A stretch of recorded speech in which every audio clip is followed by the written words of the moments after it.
Harry, we know it's been a tough 10 years for Man United. Some good managers have been there. Some great managers have been there. Haven't done it. We know there's a lot going on off the pitch at the moment. Certainly right at the very top with the Glazers. A lot of people want the Glazers out. We get that. 15 months into Erik ten Hag's reign as Manchester United manager, do you believe, as a head coach, he's the right man and he's good enough to ultimately, in the years to come, to take Manchester United back to where they want to be? To put it simply, no. I don't think he is. I think that a lot of focus is put on the Glazers and the ownership situation and the lack of structure upstairs, which I get, right? You need that to be successful as a football club. I'm not disputing that for a minute. And it has been chaos there. You know, Ralf Rangnick was brought in as a manager to kind of work out what the problems were with the idea of him moving into a consultancy role. Along comes Erik ten Hag. All of a sudden, Manchester United don't want Ralf Rangnick to be there anymore. And I don't know how much of that was driven by Ten Hag, but they got rid of him, which was the plan that they were going for, 12 months prior to that. So there is a lot of sort of uncertainty upstairs. But when you look at what this guy's had to spend, when you look at the players that have come in, players that he was pushing for, your Anthony's, 80-odd million pounds on him. The Glazers don't sit and watch the Dutch Eredivisie every week. They didn't come up with that idea. That was Erik ten Hag's idea. And the club went out and made that deal happen for him. You look at people like Andre Onana hasn't convinced anybody, has he? Again, one of Erik ten Hag's. I think the only one that I look at of his signings, and I think he's done quite well, is Lisandro Martinez. Unfortunately for United, he's injured at the moment. Mason Mount, another one that we understand Ten Hag was keen on over the summer, brings him in. And they play Manchester City and he doesn't see him as a part of his best midfield. He left Rafael Varane out at the weekend and went with Evans and Maguire at centre-backs instead. He spent the last few weeks telling us that Scott McTominay is not a defensive midfield player. Actually, he should play further forward. And at half-time of the Man City game, he takes the defensive midfielder off that he just signed and puts Scott McTominay back there. Some of his decisions are baffling. They really, really are. And there are managers in the game that would give an arm or a leg for £500 million or approaching that to spend on players. And Erik ten Hag has had that, and I don't see any improvement. I even think last season at times where there was loads of talk around Man United being back and being in the title race, that's what some people were saying at various points last season.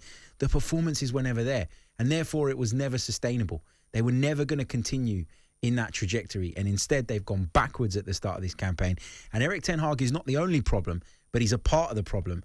And I wish that people would stop focusing solely on the Glazers because they're not going anywhere unless they want to. It's their club. So look at what you can fix. You can hire a better manager, and there are managers out there with that resource that could deliver more than Erik ten Hag is. Who? There's so many. Go on. If they sacked him tomorrow morning, who should they get? Roberto De Zerbi, I would back to deliver more. I know people will say, well, Man United's a different kettle of fish. Would he leave? Probably not. But that's a big problem. That shows you where United are at. I think that, Mikel Arteta would deliver more because he built from the bottom. But these aren't managers that Man United would ever be able to get if... But it's Man United, Sam. No, but they should be able to get Mikel Arteta wouldn't leave Arsenal. Okay, Man United, fine. Would he? De Zerbi, definitely. If you went to get him, why wouldn't he leave Brighton for Manchester United? It's one of the biggest clubs, if not the biggest club in the world. Somebody like Unai Emery would probably deliver more. Somebody like... I had this debate the other day with a Man United fan who told me that they're so broken as a football club that even if Pep Guardiola had the job, he wouldn't deliver more than 10. And that's rubbish. My mind was blown. That's a ridiculous My statement mind to make. was blown. By the way, I think your answer there are Man United.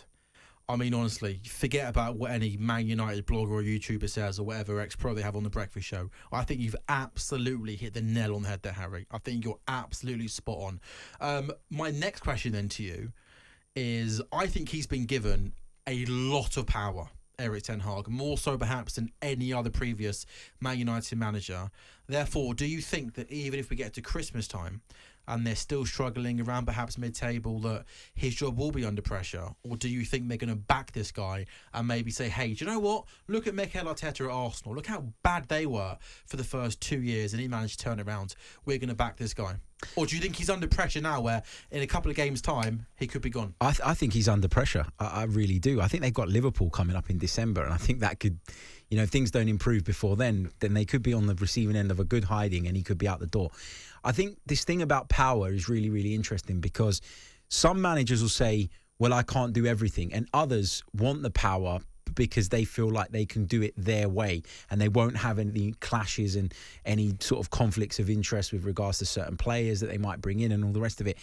If it's true that Erik ten Hag was a big part of the reason that they moved Rangnick on, who they had put in place to be a consultant. I don't think Rangnick's a good manager, but I think he is a good sporting director. Was he a manager? No, though, right? exactly. I think he's a good sporting director. He said that the team needed open heart surgery. He said all of that stuff. And he was in line to go upstairs and advise. Ten Hag comes in and says, from what I understand, and I don't know this for certain, but if Rangnick is not there now, it kind of suggests that in the interviews, Ten Hag gave the club the confidence that he could take on that kind of stuff. This idea of having a sporting director is obviously important in the modern game, but do not tell me for a second that Pep Guardiola doesn't have big influence over who Manchester City signed, that Jurgen Klopp doesn't have influence, that Arteta doesn't have influence. Arteta is the manager at Arsenal now. He's not the head coach anymore. They promoted him to the manager after he sort of showed what he can do. So I think that if you've got that power, then it can be a bit of a poison chalice, because if it goes wrong, you'll be the one that everyone points at. But at the same time, it's not like Man United are feeding him players that he didn't want. I understand that he's had to bring in some sort of, quick fixes, your Wout Weghorsts and people like that, your Sergio Reguilons on loan and all the rest of it. But that's a consequence of him spending big money on poor players. That's what that's a consequence of. Mason Mount comes in for £60 million in the summer, and you don't Harry, the Mount one I cannot understand. It's wild. But they've signed him, and he's got no idea where he wants to play him. Casemiro as well, Sam. Casemiro, £70 million for one season. He had, sure, but he had a good season. He did. Last season, to be fair. He did, but if you're building something, then that was never a long-term signing. Sure. And for me, I think if the Man United fans could see what the plan was. Listen, I think Chelsea at the moment are a shambles, right? But you look at the players that they're bringing in. Yeah, you see a vision, don't you? You can at least see there's a future. I always thought that as well. And I'm not just saying this now because you've ended up going on and doing really well under Arteta. But even when you were really struggling, right from I remember you playing Man City in the semi-finals of the FA Cup. I think you scored a goal where you played the ball out from the back and it was just absolute perfection. Even though you got off to a really bad start under Arteta, I saw a vision, I saw a plan, I saw him get rid of the dead wood, and you could always see what he was doing. A little bit like your own club at Liverpool. Again, the first couple of, I think after 100 league games, he had the same point tally as Brendan Rodgers, but you always knew he was building his squad, getting the right players in to play that high pressing system, and you always believed.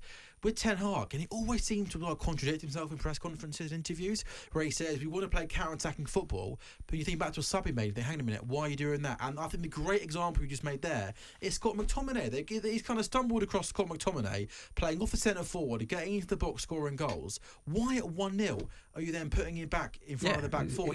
He contradicts, and I've defended him, because I thought last season he did a good job on paper. Top four, win a trophy, okay, but the recruitment's been in absolute shambles. The more you watch, the more you think, what are you trying to achieve here? What are you trying to do? If you want people to follow you, you need to be giving them something to keep them interested. It's almost like you're leading the fans down a path. You need to keep dropping something behind you to keep them following you.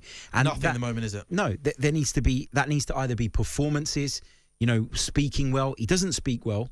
And I know that the language barrier is a bit of a thing. It's not about that, though, for me. He's not convincing out towards the It's the way he's abrupt. It's the way he's handled certain situations. All of that stuff has led to a lot of United fans now going, hold on a minute, we're not sure about this. Got to be quick here. Final question. In terms of percentages, how many United fans do you think want him in and out? I think it's about 50-50 at the moment. I think it's still split, yeah? Because I think there are a lot of United fans that do attribute United's issues to those upstairs. And I agree that is a problem. But I don't think Erik ten Hag is the man that's going to lead him out of darkness into the light.